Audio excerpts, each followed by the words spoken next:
Now, these are sterile gloves as well as a barrier breathing device for mouth-to-mouth respiration. So an opioid overdose can be a respiratory emergency, and that's why it's important to give respiratory assist if a person has ceased breathing. And generally, if you're considering giving the naloxone, the person has already stopped breathing. So in here are your sterile gloves, 2 sets, and those can be put on. This is the rescue breathing barrier device. So you can give mouth-to-mouth without this device, especially if it's a loved one, and it does take up time to use this. But if you're not comfortable with that, and there are different versions of it, here's the device here with its instructions. Tilting the head backwards, placing the valve into the mouth of the patient. So this is the device and the valve. So it's placing this way on their extended head and face. Pinching their nostrils so that when you do breathe into the mouth, the air isn't just going out their nose, it's going into their chest to help the lungs expand, and you should be looking for rising of the chest with each breath. Then you will just let go and see if the chest will now recoil. You can repeat this using a breath every 5 seconds for a couple minutes, and this can provide life-saving oxygen to the patient. So again, this is a barrier device. This is put in the mouth of the patient. The rescuer will put their mouth over this with a seal. They'll seal the nostrils, give some rescue breaths, and look for the chest wall to rise. So this on its own is life-saving.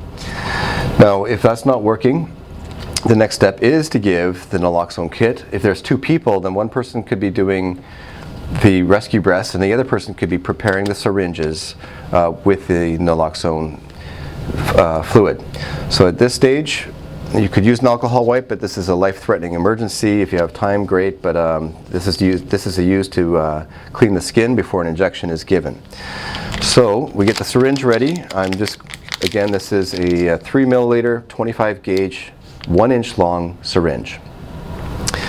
The amount of fluid I'm bringing up from the ampule is 1 milliliter, so there's plenty of room for it. Peel this open like a banana. I have my syringe ready to go. Now this is the hard part a lot of people worry about. So this is the ampule. Again, the best way to open it is to hold it firmly here and snap it at the neck here, like that. This is sharp to discard it. So now I have the fluid in here I need to draw up.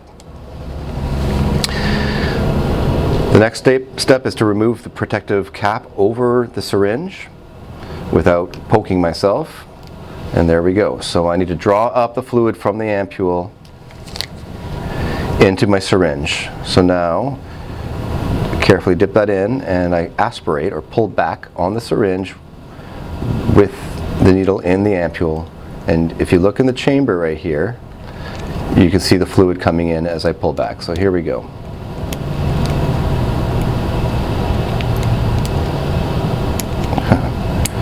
Wow.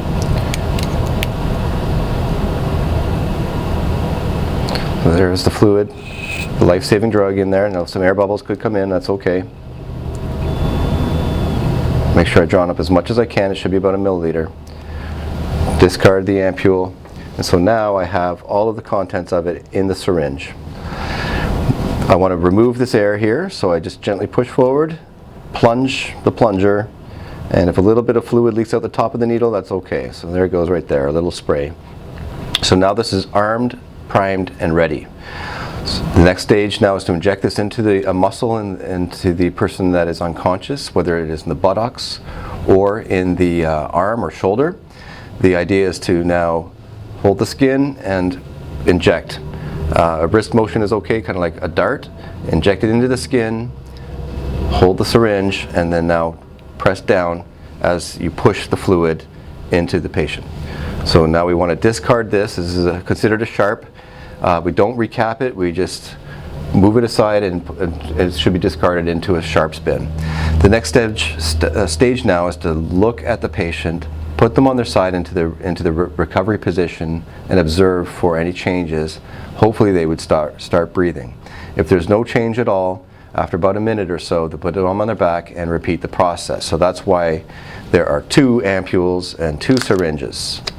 So to summarize, kit contains the ampules,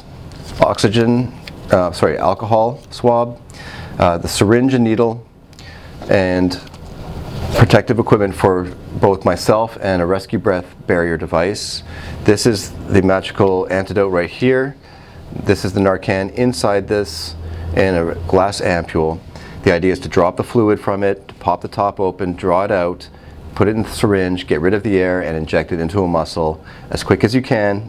This is a high nerve, high anxiety situation, but hopefully this instructional video will show you how to do it properly.